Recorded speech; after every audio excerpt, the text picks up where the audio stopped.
الحمدللہ وحدہ والصلاة والسلام علی من لا نبی بعدہ۔ السلام علیکم ورحمۃ اللہ۔ پروگرام قرآن کی عربی کے نئے لیکچر کے ساتھ حاضر ہیں۔ الحمدللہ پچھلے لیکچر یعنی کہ لیکچر نمبر 30 تک ہم نے اسم اور حرف کو پڑھ لیا۔ اب انشاءاللہ العزیز ہم فعل کو پڑھنا شروع کریں گے۔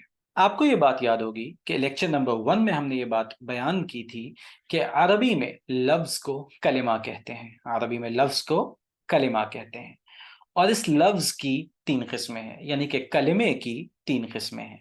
پہلی ہے اسم، دوسری فعل، اور تیسری حرف۔ اسم، فعل اور حرف۔ ہم نے اسم کو بھی پڑھ لیا ہے اور حرف کو بھی پڑھ لیا ہے، بیچ بیچ میں ہم اسم کے ساتھ حرف کو بھی پڑھتے رہے ہیں، اور لیول 1 کا جو سلیبس ہے وہ ہم نے مکمل کر لیا ہے۔ اب انشاءاللہ العزیز ہم فعل کو پڑھنا شروع کر رہے ہیں۔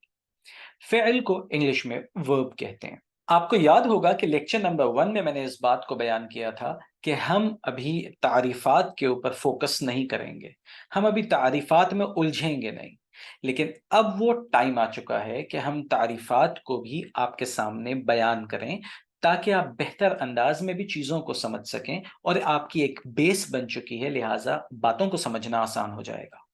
ہم سب سے پہلے فعل کی تعریف دیکھتے ہیں۔ فعل یعنی کہ ورب کسے کہتے ہیں؟ دیکھیے، فعل ایک ایسا کلمہ ہے۔ ہم نے کلمہ کہا، کیوں؟ اس لیے کیونکہ لفظ کو عربی میں کلمہ کہتے ہیں۔ یہ ایک ایسا کلمہ ہے جس میں کسی کام کا کرنا، ہونا یا سہنا زمانے کے حوالے سے پایا جاتا ہے۔ یعنی کہ فعل ایکشن ورڈز ہیں جو کہ کسی زمانے کے ساتھ خاص ہیں۔ زمانے کو انگلش میں ٹینس کہتے ہیں۔ مثال کے طور پہ میں کہتا ہوں وہ کھانا کھا رہا ہے، تو دیکھیے، کھانا کھا رہا ہے ایک کام کا کرنا پایا جا رہا ہے۔ یوں ہی مثال کے طور پہ میں اگزامپل دیتا ہوں، فلانے مقام کے اوپر الیکشن ہو رہا ہے، تو دیکھیے الیکشن کا ہونا یہ ایک عمل ہے، یہ ایک کام ہے جو کہ ایک خاص مقام کے اوپر پایا جا رہا ہے، اور ظاہر ہے کہ یہ ایک زمانے کے ساتھ خاص ہے۔ اب جیسے کہ میں نے عرض کیا، زمانہ کہ جسے انگلش میں ٹینس کہتے ہیں، یہ 3 ہی ہوتے ہیں، یا تو زمانہ ماضی کا ہوگا، یا حال ہوگا، یا مستقبل ہوگا۔ یعنی کہ یا تو وہ پاسٹ ٹینس ہوگا، یا پریزنٹ ٹینس ہوگا، یا پھر وہ فیوچر ٹینس ہوگا۔ یعنی کہ کام یا تو ہو چکا ہوگا، یا ہو رہا ہوگا، یا ہونے والا ہوگا۔ لہذا ہر ایسا کلمہ کہ جس میں کسی کام کا کرنا، ہونا یا سہنا زمانے کے حوالے سے، ٹینس کے حوالے سے پایا جائے گا، تو وہ کلمہ فعل کہلائے گا، ورب کہلائے گا۔ اب اگلی جو بہت امپورٹنٹ بات ہے وہ یہ ہے کہ اگر صرف لفظ کے اندر صرف کام کا مفہوم ہو، اگر لفظ کے اندر صرف کام کا معنی ہو اور اس میں زمانہ نہ ہو، اس میں کوئی ٹینس نہ ہو، تو پھر وہ اسم ہوگا۔ ابھی انشاءاللہ اس کی ہم تفصیل بہتر انداز میں آپ کے سامنے رکھ دیں گے، لیکن اس بات کو سمجھیے گا کہ اگر لفظ میں ٹینس نہیں ہے، کوئی بھی زمانہ نہیں ہے، نہ ہی ماضی ہے، نہ ہی حال ہے، نہ ہی مستقبل ہے، لیکن اس میں کسی کام کا معنی پایا جاتا ہے، کسی کام کا معنی پایا جاتا ہے، تو پھر وہ اسم ہوگا، فعل نہیں ہوگا۔ مثال کے طور پہ میں کہتا ہوں سونا، جاگنا، تو دیکھیے سونا، اس میں سونا جو کام ہے اس کا معنی تو پایا جاتا ہے، لیکن اس کے اندر کوئی زمانہ نہیں پایا جاتا۔ مثال کے طور پہ اگر کہا جائے سو رہا تھا، سو رہا ہے، سوئے گا، تو دیکھیے ان سب الفاظ میں زمانہ پایا جا رہا ہے، لیکن لفظ سونا میں زمانہ نہیں پایا جا رہا، لہٰذا سونا خود اسم ہے، یہ ایک کام کا معنی ہے، یہ ایک کام کا مفہوم ہے۔ اب ہم اسم، فعل اور حرف کی تعریفات آپ کے سامنے رکھتے ہیں کچھ خاص کنڈیشنز کے ساتھ، تو انشاءاللہ آپ کو بہتر انداز میں بات سمجھ میں آئے گی۔ اسم کے بارے میں دیکھیے 2 چیزیں آپ نے نوٹ کرنی ہیں۔ سب سے پہلی چیز تو یہ ہے، اس میں زمانہ نہیں ہوتا، اسم کے اندر کوئی زمانہ نہیں ہوتا، کوئی ٹینس نہیں ہوتا، اسم میں ماضی، حال، مستقبل، پاسٹ، پریزنٹ، فیوچر نہیں ہوگا۔ نمبر 2 یہ کہ اسم میں محتاجی بھی نہیں ہوتی، اسم ڈپینڈنٹ بھی نہیں ہوتا، کسی اور کے اوپر ڈپینڈنٹ بھی نہیں ہوتا. اس کا معنی کیا ہے؟ اس کا معنی یہ ہے کہ اسم اپنے معنی کو ظاہر کرنے کے لیے، اپنے مفہوم کو ظاہر کرنے کے لیے کسی دوسرے لفظ کا محتاج نہیں ہوتا. اس کی ایک ایگزامپل لفظ سیب ہے، ایپل. اب دیکھیے سیب ایک اسم ہے. سیب میں، لفظ سیب میں کوئی زمانہ نہیں ہے، اور نہ ہی لفظ سیب اپنے معنی کو ظاہر کرنے کے لیے کسی اور لفظ کا محتاج ہے. جیسے ہی سیب کہتے ہیں فوراً آپ کے ذہن میں ایک معنی آ جاتا ہے.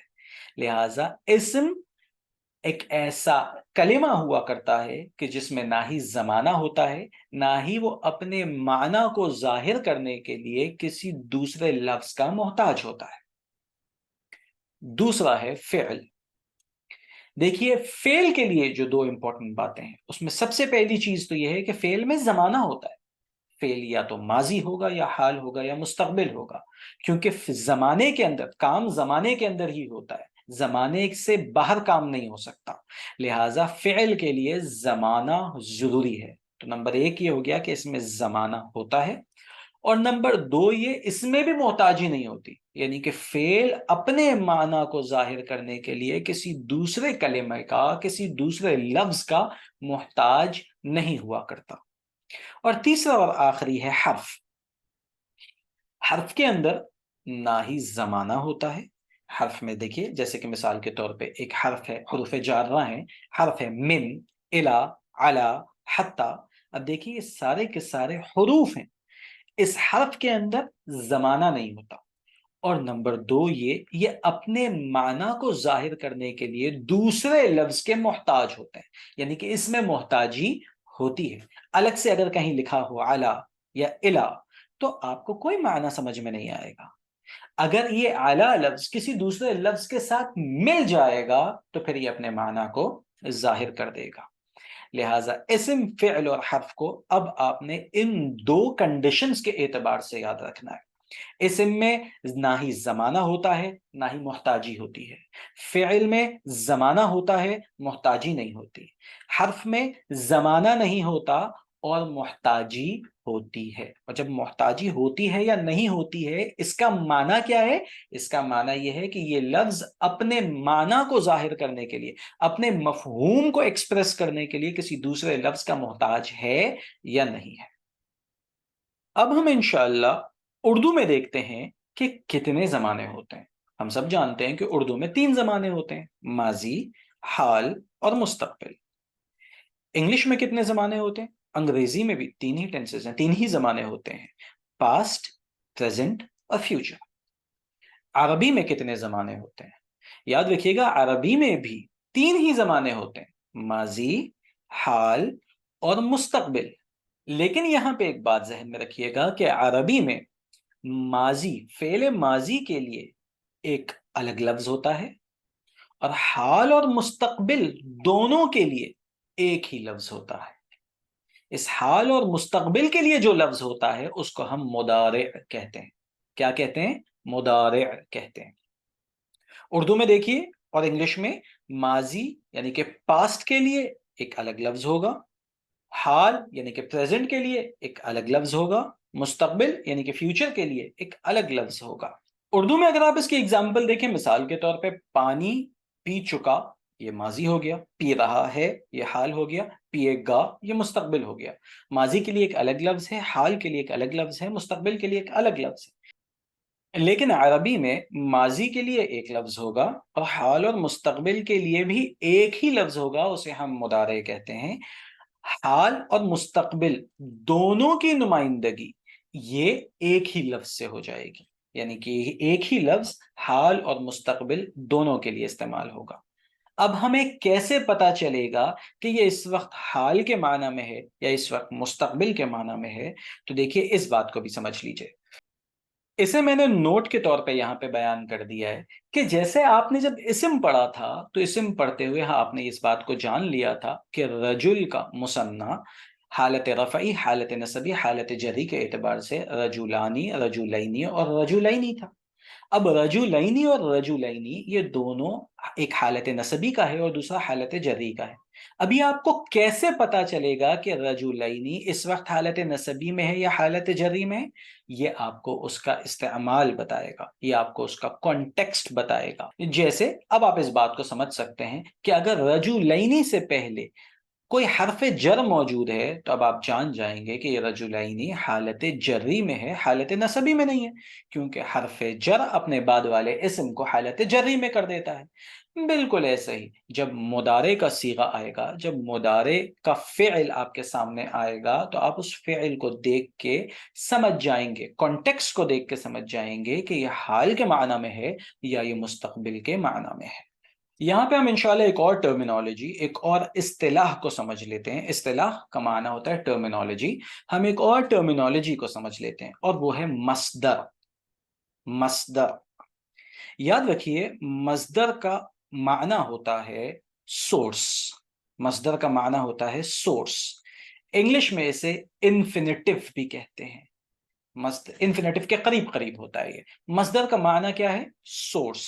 اور اگر آپ اردو میں کہنا چاہیں تو آپ کہہ سکتے ہیں کسی کام کا جو نام ہوتا ہے وہ مصدر ہوتا ہے۔ مصدر کسی کام کا نام ہوا کرتا ہے۔ یاد رکھیے، مصدر اسم ہوا کرتا ہے کیونکہ یہ کام کا نام ہے، اس میں کوئی زمانہ نہیں پایا جا رہا، اس میں کوئی ٹینس نہیں پایا جا رہا، لہٰذا مصدر یاد رکھیے گا یہ اسم ہوا کرتا ہے۔ اگزامپل میں آپ کو دیتا ہوں اردو میں، پڑھنا، کھانا، سونا، دیکھیے یہ سارے کے سارے مصدر ہیں، مصادر ہیں۔ مصادر مصدر کی جمع ہے، یہ سارے کے سارے مصدر ہیں۔ اب ہمیں کیسے پتا چلتا ہے اردو میں کہ یہ مصدر ہیں؟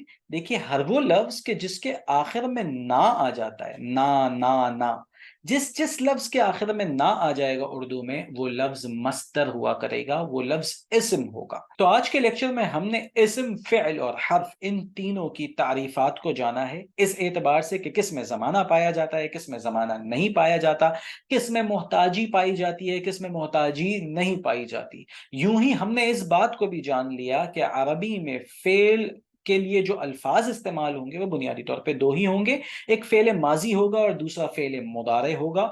فعل مضارع میں حال اور مستقبل دونوں کا معنی پایا جاتا ہے۔ اب ہمیں کیسے پتا چلے گا کہ یہ حال کے معنی میں ہے یا مستقبل کے معنی میں ہے؟ یہ ہمیں اس کا کانٹیکسٹ بتائے گا۔ آخری چیز جو ہم نے جانی اس سیشن کے اندر وہ یہ تھی کہ مصدر کام کے نام کو کہتے ہیں اور مصدر خود بھی اسم ہوا کرتا ہے۔ نیکسٹ سیشن میں انشاءاللہ ہم اس بات کو جانیں گے کہ گردان کسے کہتے ہیں، گردان کے معنی کیا ہیں، اور عربی میں جو ہم گردانے سنتے ہیں یہ اصل میں ہوتی کیا ہے۔ ثواب کی نیت سے ویڈیو کو شیئر ضرور کیجئے اور چینل کو بھی سبسکرائب کر لیجئے تاکہ آئندہ آنے والی تمام ویڈیوز آپ کو وقت پر موصول ہو سکیں۔ آج کے لیے بس اتنا ہی، انشاءاللہ نیکسٹ لیکچر میں مزید انفارمیشن اور معلومات کے ساتھ حاضر ہوں گے۔ السلام علیکم ورحمۃ اللہ وبرکاتہ۔